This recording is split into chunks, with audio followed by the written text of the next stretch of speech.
Mount Hood was the home of Winona Lake's most famous residents, Billy Sunday and his wife Helen, and their family. Billy and Ma had their bungalow constructed in 1911. A visit to Mount Hood Bungalow, the Billy Sunday home at 1111 Sunday Lane in Winona Lake, Indiana, is a trip back in time.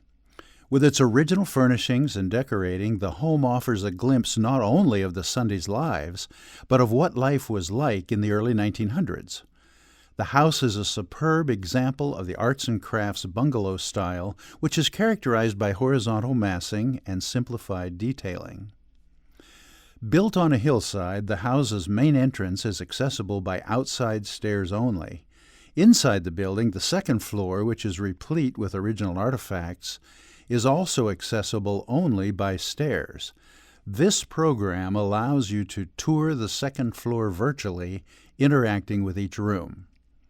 Upon her death, Helen Sunday left her home as a museum, and in an interview from 1957, she said, I thought it would be a nice thing rather than just either giving away or selling away or stripping the house and letting it go just as any one house. I thought it might be a significant place to have it as a sort of a Billy Sunday shrine, in a way, that even after I'm gone, that people could come here and have somebody take care of the house and be a hostess and show them through. And most everybody that comes to Winona for the first time, they say, well, I want to see where Billy Sunday used to live. And they like to come up here.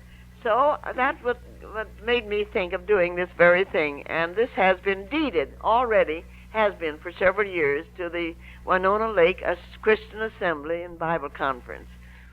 When Grace College assumed ownership of the Winona Lake Christian Assembly in 1968, the college often used the upstairs as an apartment for married students. A window on the north side was even turned into an exterior entrance that led directly upstairs. This arrangement continued periodically into the 1990s, and in 2000, workers dismantled the upstairs apartment. They restored the second floor to its original layout and removed the exterior entrance on the north side. Painters stripped more recent coats of paint from the walls of the home, uncovering original layers, the colors of which were duplicated and reapplied in the restoration process. Today, the second floor that you will be seeing here is as near to the original as possible.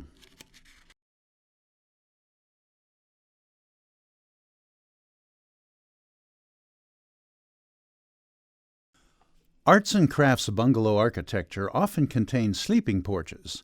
These were usually connected to upper-level bedrooms and had many windows that allowed for fresh air and cool breezes for those summer nights before air conditioning.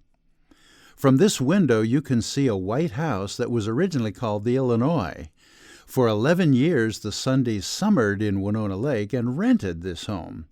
Deciding to make Winona their permanent home, Billy and Ma had the Illinois moved across the street and their Mount Hood bungalow constructed in 1911.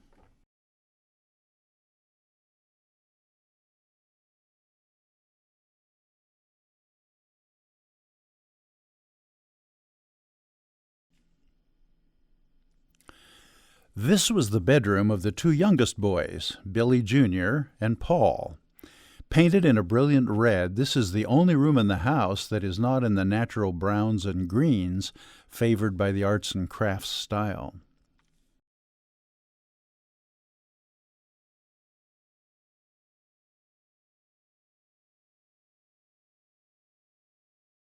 The picture on this wall shows the youngest of the Sunday children, Paul Thompson Sunday.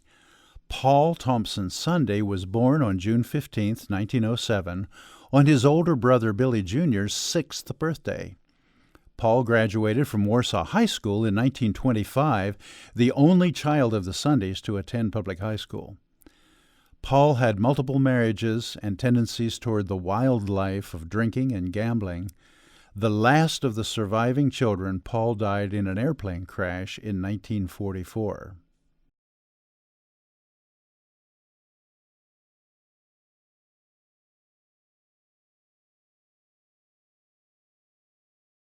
The pictures on this wall show the third Sunday child, William Ashley Sunday Jr.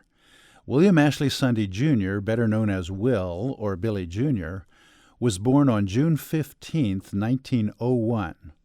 Billy Jr. took after his older brother George and developed behaviors very contrary to his parents' wishes. He lived the fast life of hard drinking, dancing, and 3 marriages, but no children. As his father's namesake, Billy Jr.'s lifestyle was particularly embarrassing to Reverend Sunday. Billy Jr. died on April 2, 1938, in a drunk driving accident when he ran his car into a tree.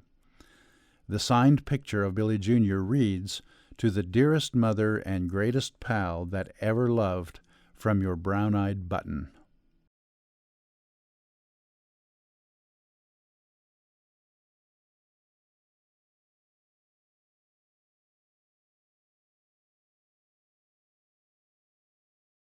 Billy Sunday was born in Iowa just 33 days before his father died of illness while serving in the Union Army during the Civil War.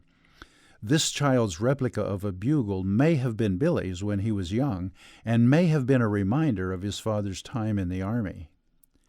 When the Sunday home was restored in 2000, artifacts such as this ball and glove were found, along with a catcher's mitt and uniform that Billy Sunday wore when playing exhibition games in the 1910s and 1920s.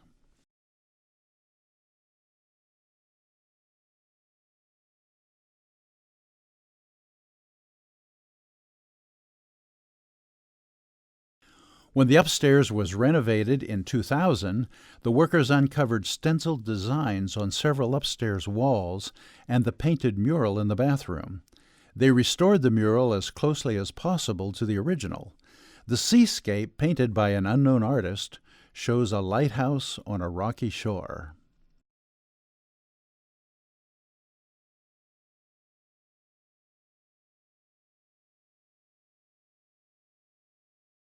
In her memoirs from 1957, Ma Sunday said, Anyway, over here I have a picture of the old Chicago baseball team.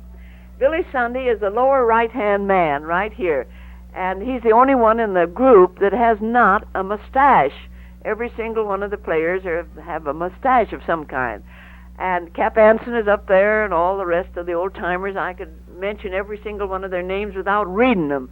Their names are all printed below. This picture was taken in 1885 when they were champions of Chicago. That team was champion of Chicago 3 times out of the 5 years that Billy played with them.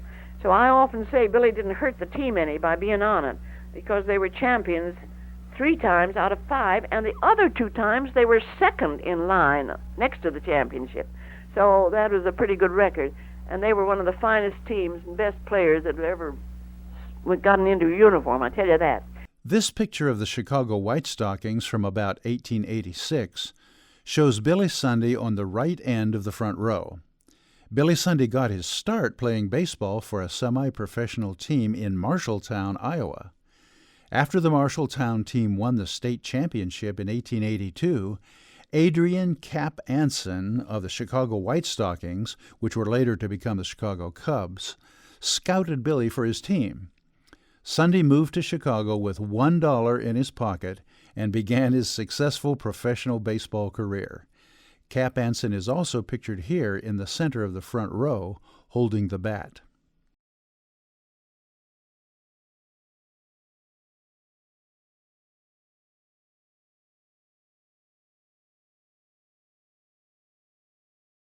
Helen Edith Sunday, the eldest of the Sunday children and the only daughter, was born on January 29, 1890, while Billy was still playing baseball.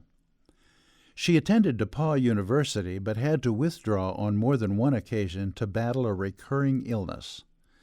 She moved with the family to Winona in 1911 and a year later married Mark Haynes. The couple set up housekeeping in Sturgis, Michigan, where Haynes operated a newspaper and a printing business. Helen was continually plagued by a mysterious illness which robbed her of strength and coordination. Undiagnosed at the time, it is likely that she had multiple sclerosis. She died on October the 12th, 1932. Since Helen Edith left this home to be married after living here after only a year, it is thought that Grandma Sunday, Billy's mother, used this room until her death in 1916.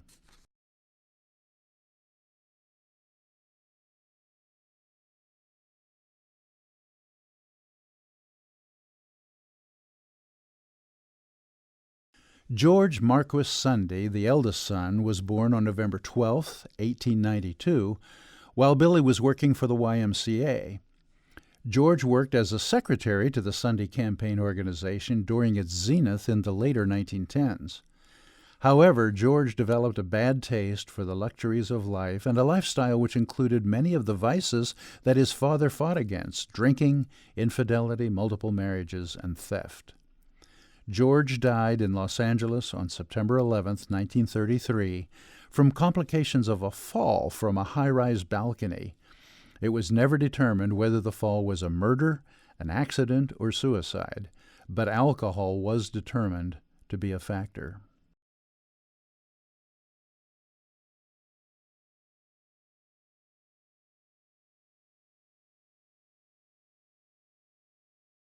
This room shows the study where Helen Sunday conducted much of her work. Ma Sunday was often seen as the organizational brains behind Billy's crusades, and she organized his evangelistic campaigns and schedule at this modest workspace.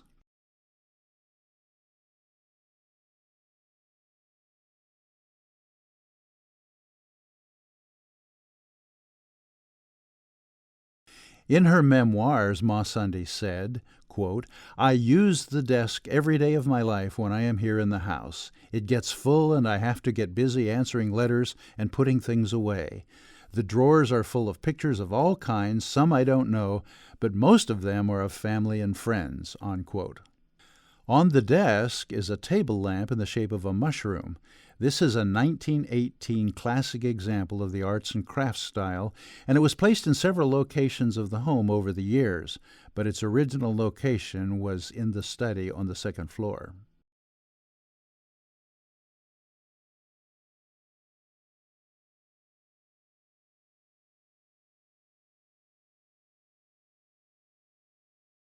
Ma Sunday said of the love seat, "This is the love seat on which Billy and I did our courting. It was in my mother's parlor and is a very handsome piece of furniture." This Eastlake settee with decorative birds of inlaid wood came to the Sunday home from Helen's family Thompson home when the Sundays married in 1888. The painting over the settee is of Mount Hood in Oregon. This home in Winona Lake was named Mount Hood, presumably after a farm property the Sundays owned in Oregon near the real Mount Hood.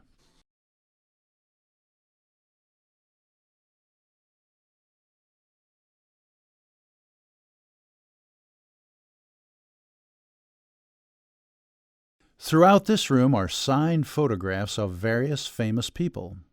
The Sundays were not close friends of all these celebrities, but they liked to display the fact that they sometimes mingled with famous people. Starting by the doorway and looking in a counterclockwise fashion, the photographs are of the following people. Number 1, Homer Rodeheaver, signed, "To my very good friends Mr. and Mrs. Sunday, with deep appreciation of the great privilege of association with the greatest evangelist of all time through 20 happy, busy years. Sincerely, Homer Rodeheaver." Second is John Wanamaker, department store magnate, inscripted, "Your old friend John Wanamaker, to Mr. William A. Sunday." Third, First Lady Grace Coolidge, signed, "To Mr. and Mrs. William A. Sunday, greetings and best wishes, Grace Coolidge." Fourth is Kennesaw Mountain Landis, the first baseball commissioner, with the inscription, "To Mr. William A. Sunday, with every good wish, 122635, Kennesaw Landis." The fifth photograph is oil baron John D. Rockefeller. Sixth is Cecil B. DeMille, the American filmmaker. The photo is inscripted, "The only man who works harder than I do, Cecil B. DeMille." Number 7 is Buffalo Bill Cody, the cowboy entertainer. Number 8 is General John B. Pershing, signed to the Reverend William Sunday with cordial friendship, July 22, 1920, John B. Pershing. Number 9, entrepreneur Henry John Hines, who also brought artwork to Winona Lake, including the still-standing student sculpture in the Swan Pond, with the inscription, "With very high regard for you and the great service you are rendering to our nation, Henry John Hines." And number 10, Robert Lansing, Secretary of State during Wilson's presidency, signed to Reverend W.A. Sunday, with high appreciation and esteem, Robert Lansing, February 21, 1918.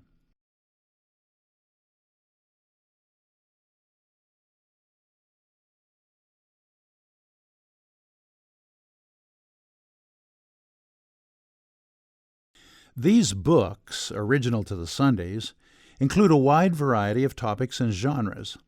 The titles on the left bookshelf range from the Bible Storybook for Boys and Girls by Jane I. Fryer to Charles Spurgeon's Morning and Evening Daily Readings.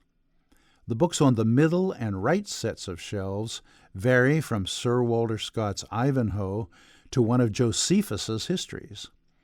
Elijah Brown's biography, The Real Billy Sunday, shown here, had sales so great and so difficult to track accurately that Sunday bought the rights to the book from the author.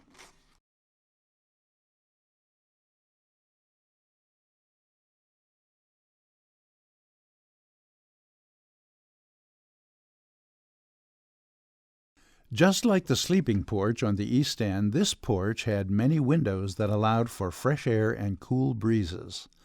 The bird cage here references the fact that the Sundays had a parrot, and yes, they had a pet dog also. Through this window you can see Winona Lake and McDonald Island. In 1902, a canal was dredged separating the island from the mainland. Many of the original Chautauqua programs and activities were held on the island. And when looking across the street, the Sundays would have seen the Inn, which was the biggest hotel for the Chautauqua and Bible Conference. To the right, you can see the Winona Heritage Room, originally called the Rodeheaver Auditorium.